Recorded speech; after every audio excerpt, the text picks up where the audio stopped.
My name is Donniel Hartman, and I'm the president of the Shalom Hartman Institute, and this is For Heaven's Sake, a podcast from the Hartman Institute's I Engage project. Major support for Heaven's Sake comes from the Diane and Guilford Glazer Foundation. Our theme for today is, are the Saudis the game changers, the status quo breakers? In each edition of For Heaven's Sake, Yossi Klein Halevi, Senior Research Fellow at the Institute here in Jerusalem, Ilana Steinhain, Head of the Beit Midrash of Shalom Hartman Institute North America and Senior Fellow, and myself discuss a current issue central to Israel and the Jewish world. And then Ilana adds and explores how classical Jewish sources can enrich our understanding of the issue. Let's begin. The two-state solution is dead, and the current status quo on the conflict with the Palestinians is etched in stone, with neither side willing or able to break it. That sentence is the conventional wisdom in Israel, or at least for the last 18 years, since the unilateral withdrawal from Gaza. But is this necessarily the case? Is a Saudi-Israel peace deal a potential status quo breaker and changer? Persistent reports indicate that the Saudis, who seem invested in exploring normalizing relations with Israel for their own reasons, are tying a peace agreement to substantial Israeli concessions on the Palestinian front. At the very least, a settlement freeze, along with some renewed Israeli commitment to a two-state outcome, possibly even a demand for the implementation of some form of a two-state deal. Every day brings with it conflicting reports as to what exactly the Saudis are demanding. Given the presence of far-right parties adamantly opposed to a Palestinian state, or even any meaningful concessions to the Palestinians short of a state, it seems certain that this government will not be able to reach an agreement with the Saudis. Will Prime Minister Netanyahu, for whom peace with Arab neighbors was always their strategic goal, towards which he was willing to compromise, consider forming a new coalition? Especially at this time, given the beating Israel's reputation and standing has undergone as a result of the judicial reform process, not to speak of Netanyahu's legacy, will this be a catalyst? A Saudi deal would go a long way to salvaging both. But is it really an option? How will the parties in the coalition react if it is pursued? And conversely, how will the Israeli public react if its own government turns out to be a major obstacle to the deal? As always, an interesting time. Never seems to get boring here. With a new year, a new conversation. Yossi, how do you see, or do you see this as a game changer? And what do you see are the major obstacles confronting this moment? So, what really, first of all, I have to tell you, I love this topic. And I'm so relieved that we're talking about something potentially uplifting. And yes, I do believe this is a game changer, and I'll try to explain why in a moment. But just for a moment, if we could linger on this extraordinary opportunity, in that, for the last year, we've gotten used to the inconceivable in Israel in such overwhelmingly negative and depressing ways. Who could have imagined the Kahanist as head of, in control of the Israeli police, etc., etc. Everything we've been talking about. But Yossi, just for the record, I was the I still maintain my optimism. You do. And now I would never have imagined that my hope for Israel would be coming from outside the country, let alone from Saudi Arabia, which was, until not that long ago, our most implacable enemy. It was the center of world anti-Semitism.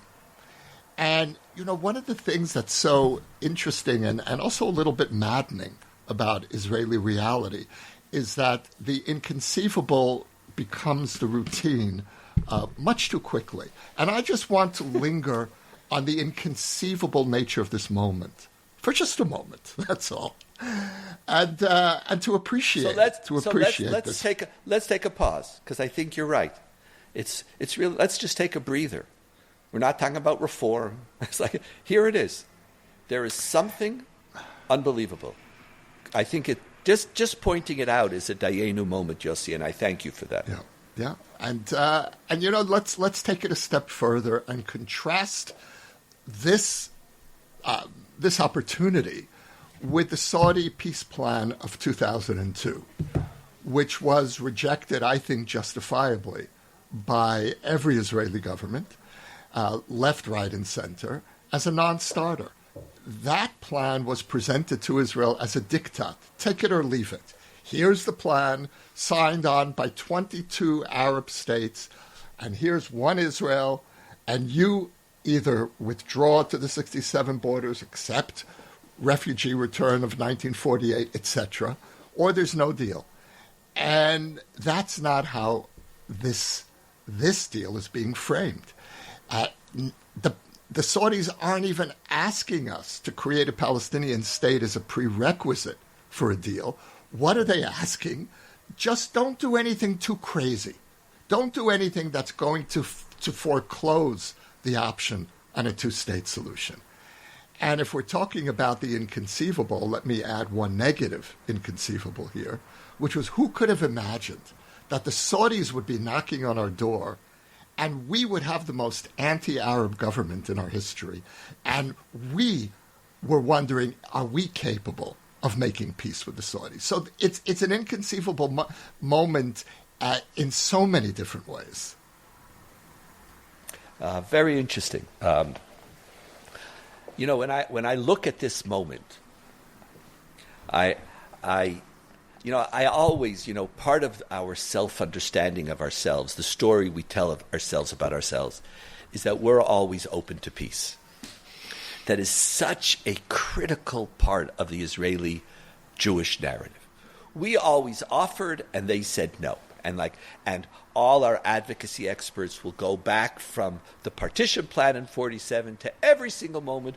We always say yes. Now, it still might come that we will say yes at this moment too, but that it's even conceivable that we won't is an indication of something very, very powerful. And I think it's really important to put on the table what the two different no's, or the two different sources of the no. Since the Second Intifada, the majority of Israelis began to see our greatest existential threat being a Palestinian state. Seeing Hamas, Islamic Jihad, Gaza moving to Judea and Samaria.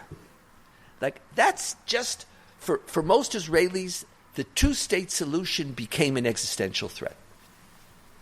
After 2005, and it was removed from the conversation.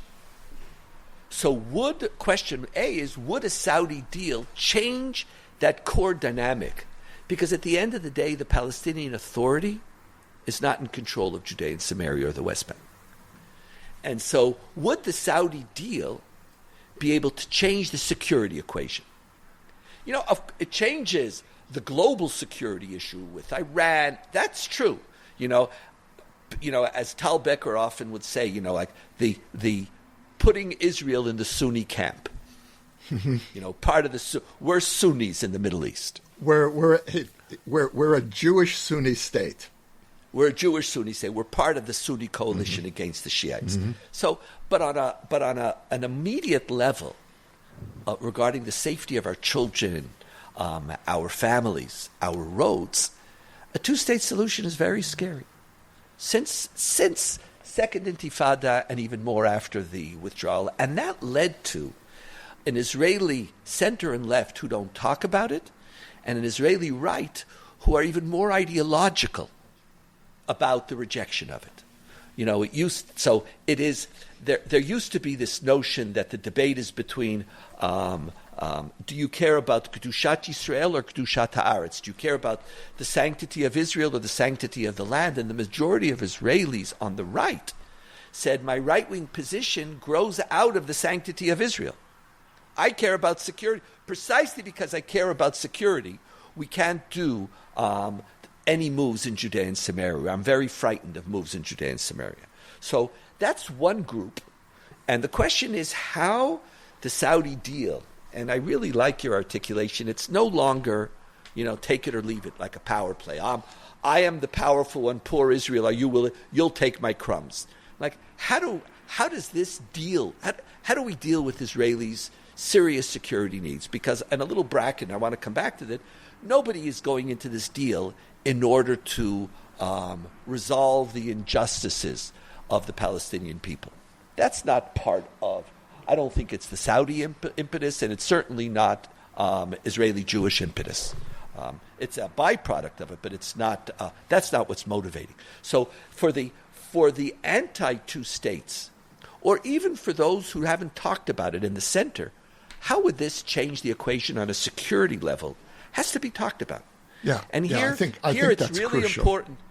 It's really important also to see the very significant difference between Israeli liberals and North American liberals. Because the majority of Israeli liberals are still very nervous about the security consequences of a two-state solution. The majority of American and Canadian liberals and world Jewry, now we're always going to say Australia and England and other places, those are less liberal, are less concerned, and the moral injustices of occupying another people is something that has to end right away. And so even though we share liberal values, there's a difference between them. So how will Israeli liberals on the center and on the right, and even the center-left, deal with the security? How does the security issue is one issue, but there's another critical issue at play, especially in this coalition. The Haredim will have no problem. They're not Eretz Yisrael, holiness of the land of Israel people, even though they're invested now in settlements in order to solve the natural growth of their communities. But the right, which is so-called in one coalition, in fact, has the biggest group are really worried about the security, and there's another segment for whom the issue is not security, the issue is the holiness of the land and a larger messianic process, which we are in right now. And that messianic process, which started with the founding of Israel and was accelerated after 67, is coming close to a culmination with God returning to history and redeeming the Jewish people. But the condition is that we hold on to all of the land of Israel. And as a result, any realpolitik argument is irrelevant, because for them, realpolitik is divine politics. Like, there is no distinction. And so you're facing here a fissure in the right between one which would consider it, if we could seriously talk about Israel's security needs, and another for whom this is a core security danger because it's moving the coming of the Messiah. And this coalition is made up of both groups. Now, Netanyahu always is never part of the second. He was always part of the first. And he himself always saw these types of moves as being in Israel's strategic interest. At the end, he gave up the Y agreement. At the end, he gave up annexing Area C in order to put the Abraham Accords. So Netanyahu himself, I see him as on this issue, more flexible. But it'll be interesting to see how the two sides of who are threatened, the security people and the messianists, could handle it.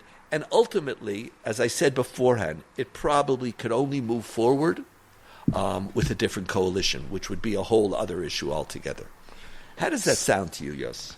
So let me respond to the 3 points, really, that you've brought up. The first is the security implications of a Saudi deal. The second is how the Israeli public is likely to respond. The different parts of the public and in particular of this government.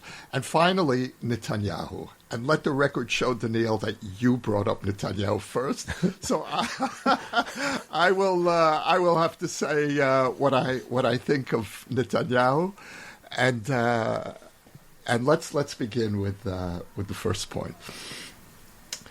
In the past, the Arab world, and in particular the Saudis, acted as a force encouraging Palestinian rejectionism of any peace agreement that was put on the table. And by the way, I think that one of the other interesting differences between centrist Israeli liberals and the left in general is how we perceive the history of peacemaking here, because centrists believe that the conventional or mainstream Israeli understanding of that history vindicates us, largely vindicates us, and the left does not. And I think that's a really important background to this question, and it's certainly what liberal Israelis are bringing to the table here, which is to say we're not coming to a deal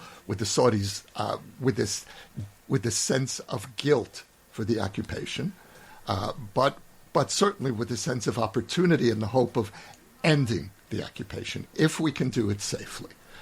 And what's changed, and it's a sea change, is that much of the Arab world, led again by the Saudis, are now acting as a restraint on Palestinian rejectionism. And I would go even one step further and say that if this deal comes through, Israel will have much of the Arab world as allies. Now imagine that. Just saying Israel's Arab allies is itself almost surreal for those of us who grew up with 1967 and 73 and 82 and that whole dismal history of the Arab world versus the lone Jewish state. That's over. And peace with the Saudis would effectively mean the end of the Arab-Israeli conflict and its transformation into the Palestinian-Israeli conflict, and with the substantial addition of the Iranian or Shiite Israeli conflict. Now the conflict is not going away, but it is being substantially reduced from our perspective.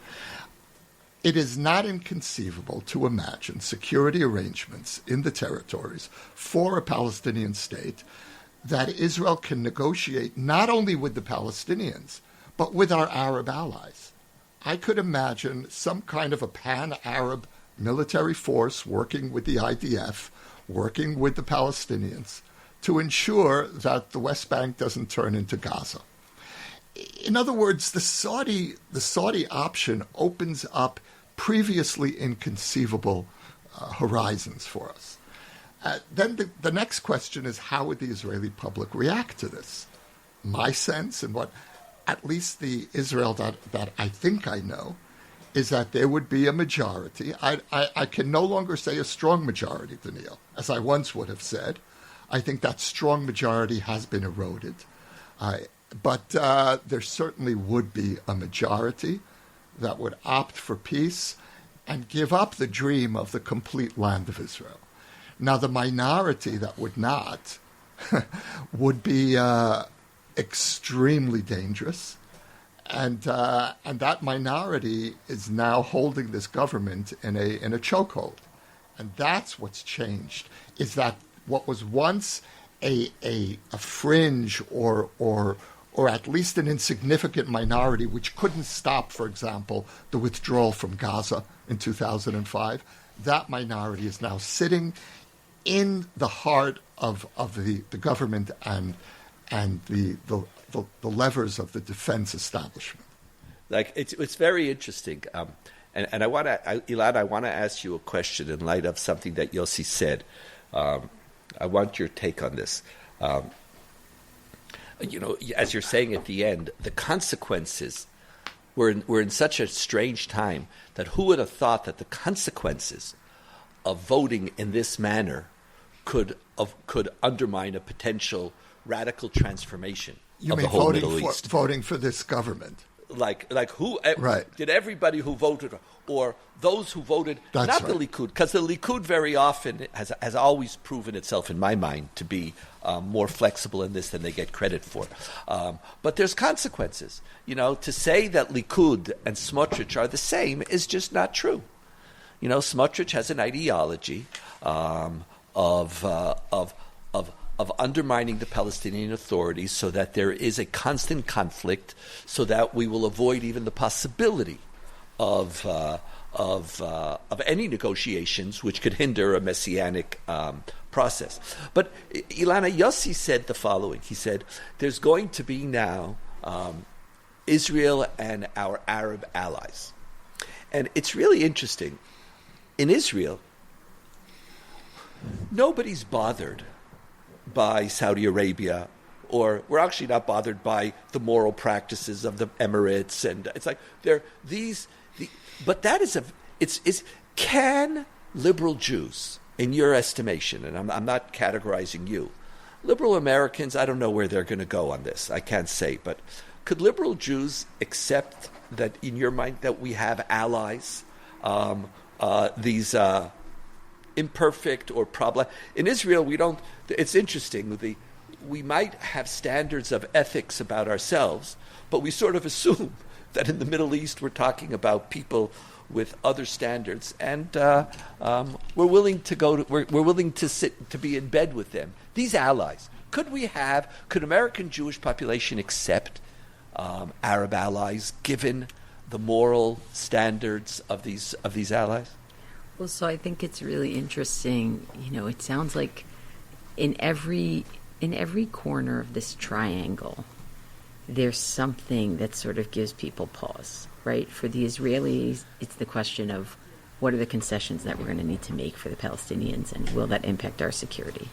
For the Saudis, it's do we want to make this deal with a Democrat who probably won't give us as much as Trump would have given us, right? That's a real thing. And or will give us. Or will give us, right? Or will give us. And for the Americans, it's, what do you mean? The Saudis, it's like, the Emirates, it's like, do we care about them? Do we not? But the Saudis, we don't like the Saudis right now. We think they're highly immoral.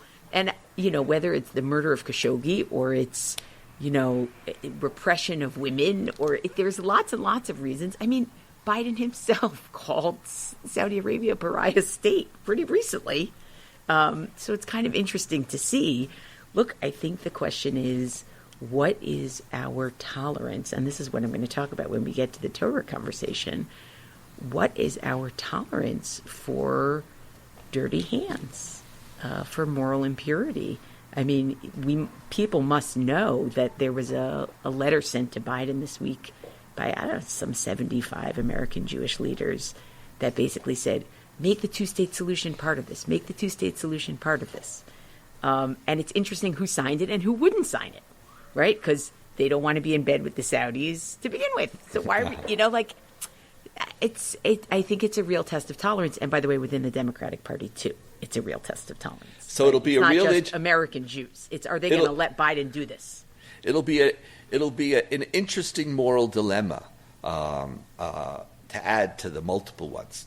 One thing I wanted to put forth, I'll use this opportunity, because I always like breaking the lines and the stereotypes. And Yossi, I want to know what you feel about this.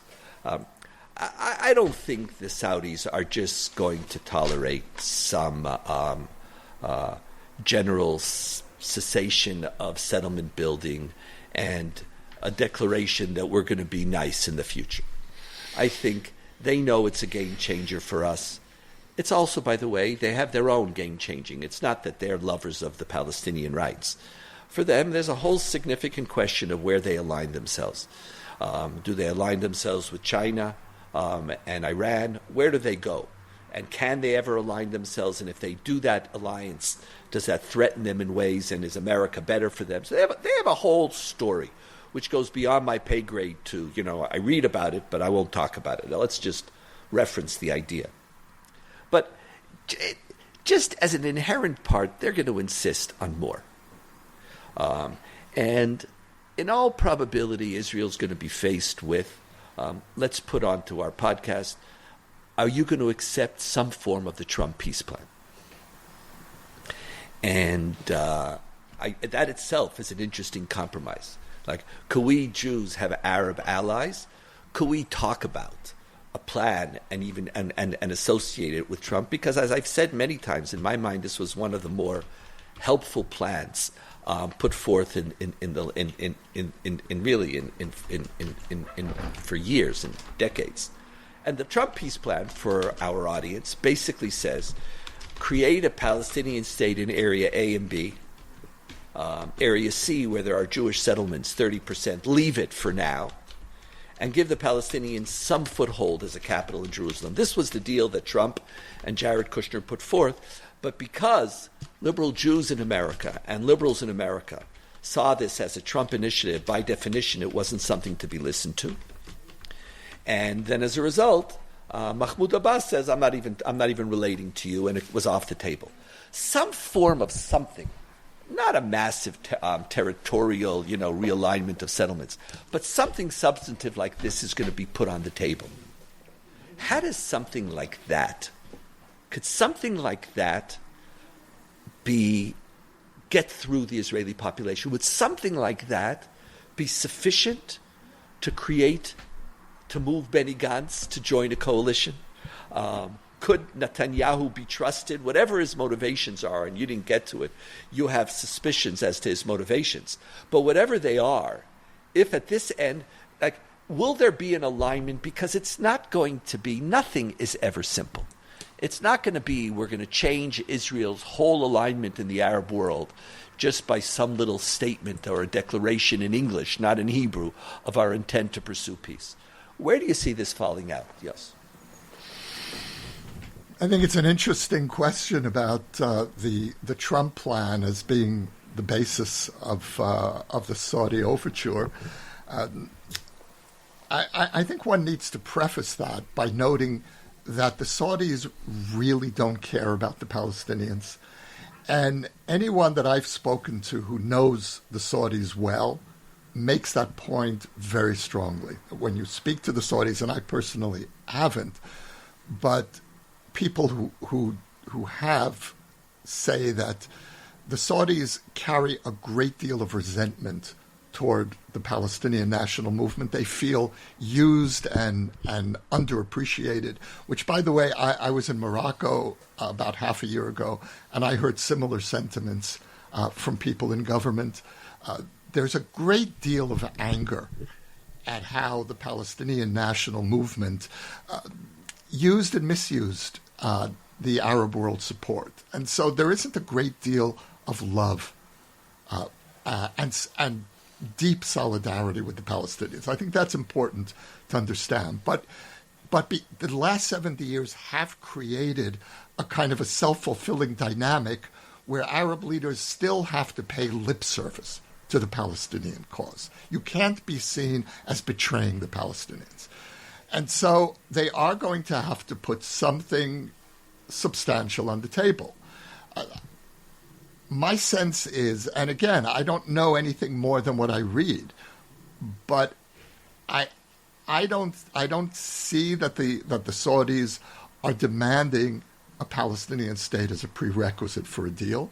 The Trump plan puts a different spin on it, because it is a version of a Palestinian state which even parts of the settlement movement said they could live with. Now, most of the settlement movement rejected it out of hand. But there were some voices that said, well, let's take a look at this. After all, the Trump plan allows all settlements to remain in place. Now, and in the Likud, it was very popular. They didn't like Palestinian. Though if you didn't have a settlement focus alone, it dealt with all of Israel's security needs. Yes, yeah. So I think that there is, if that becomes the basis, it will only further exacerbate the divide within this government, because the far right obviously will see this as a declaration of war rather than peace. But Donniel, I need to qualify one point you made, which is that the Likud in the past was very much the party that you characterized. It was a party that was hardline but pragmatic, and certainly would not say no to a peace agreement with the Saudis, and even under the conditions of a truncated Palestinian peace, which is what the Trump plan would result in. But Netanyahu's sin his political sin, his sin against the Israeli political system is twofold. First of all, he legitimized the far right and brought them into the heart of power. And secondly, he transformed the Likud, or large parts of the Likud, from a pragmatic center-right party into a hard-right party, some of whose elements would be very comfortable in Ben-Gvir's party.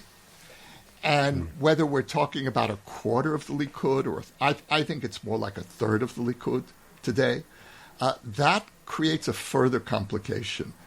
And I don't see any way that Netanyahu can bring even his own Likud into the Saudi deal that you're describing.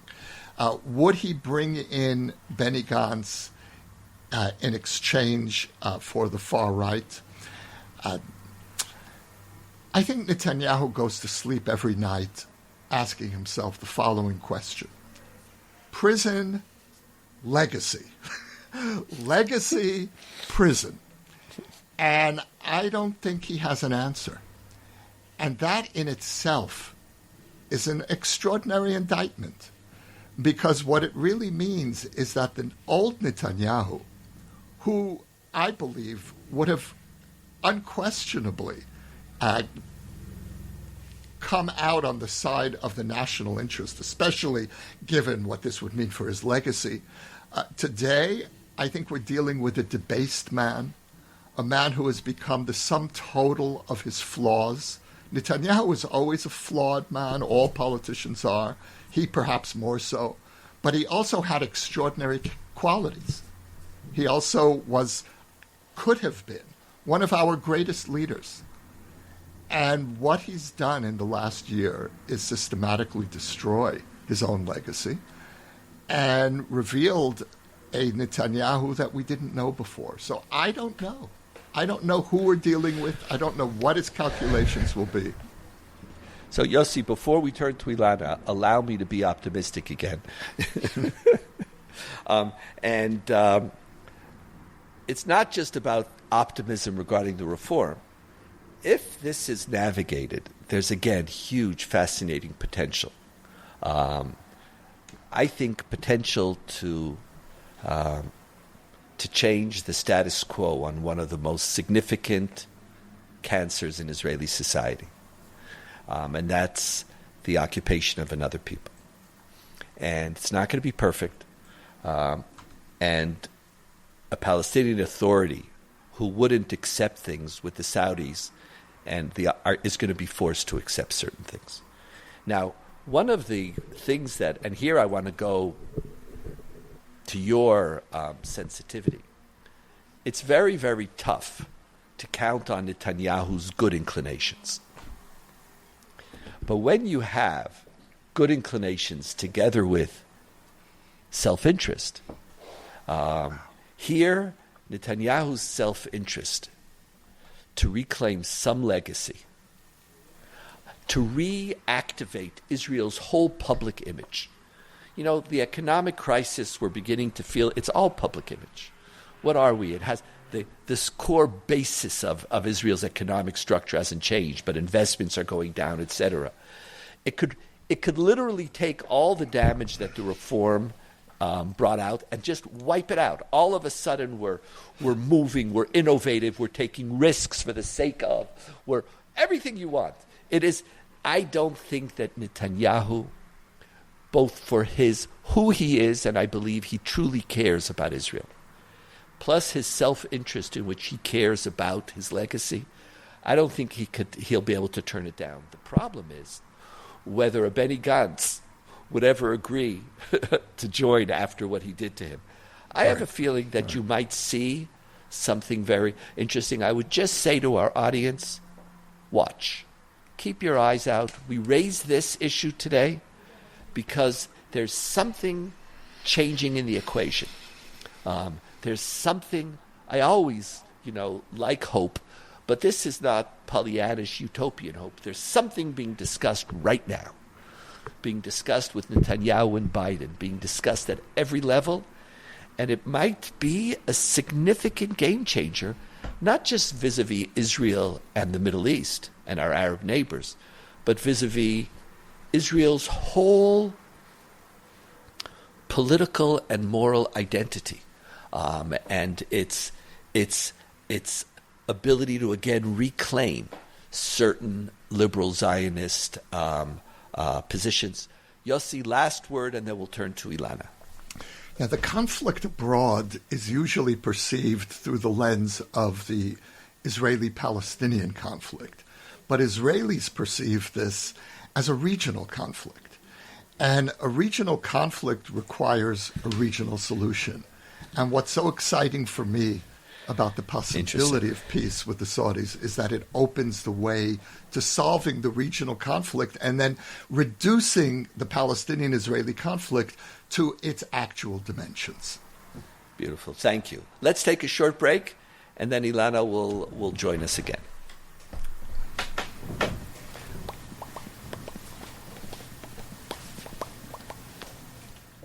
Ilana, this international politics, dirty hands, peace with people who are, what's the term, nefarious? Did I say it right? I think nefarious is a good term here. It's a good term. Potential, game-changing, all of the above.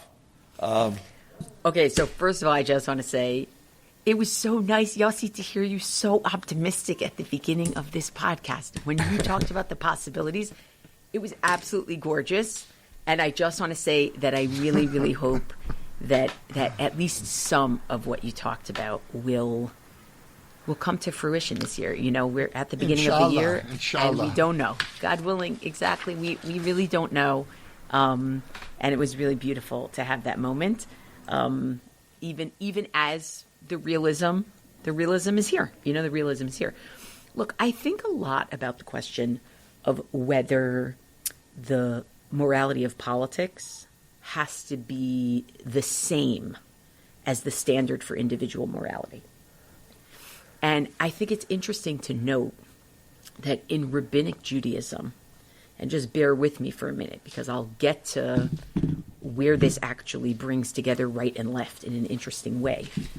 In rabbinic Judaism, there's a big conversation about what your motivations are for doing things and what you're allowed to do based on your motivation. So I'm going to stake out three positions that you find in rabbinic literature about this. Okay? The first position, found in the Babylonian Talmud, Brachot 17a, comes from Rava, and he says, anyone who does something, even something good, for the wrong reasons, like for ulterior motives, better that they're not created even. Better that they wouldn't be created. Meaning it's such a corruption. You're doing the right thing, but you're doing it for ulterior. It's so gross. It's such a corruption. I wish you wouldn't have been born. Right? That's a pretty hardline approach. Then you have a different approach. It's the Talmud in Nazir, that tractate, 23b. And it's the name of Rabbi Yehuda, who's saying it in the name of his teacher, Rav.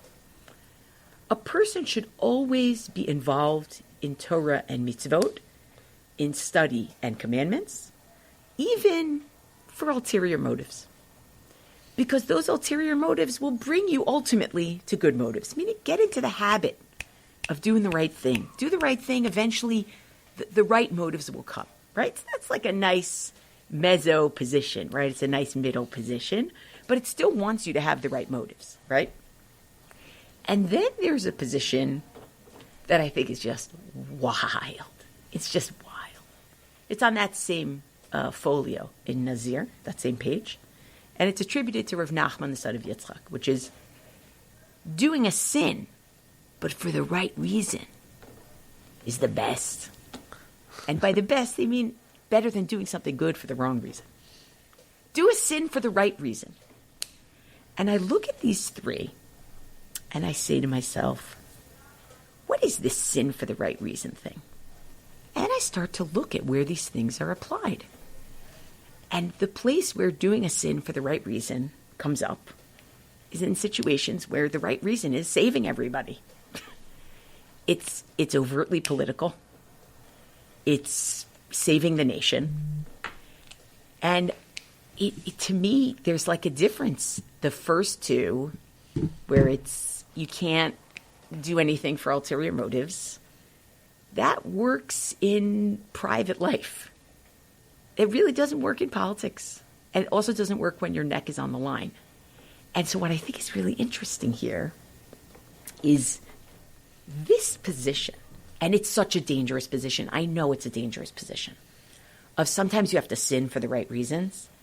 In this situation, I actually think brings together hardline right Israelis and hardline left Americans. Weird way, okay? Work with me here. Hardline right Israelis. The concessions that they're going to be asked for, sinful, transgressive. We can't do this. But they have to do it to ensure Israel's safety. They have to do it. And by the way, even I think some messianists might go in that direction. They have to do it. I don't know. It's a sin, but it's a sin for something good. Hardline left Americans. What's the goal here? Reviving, breaking the status quo.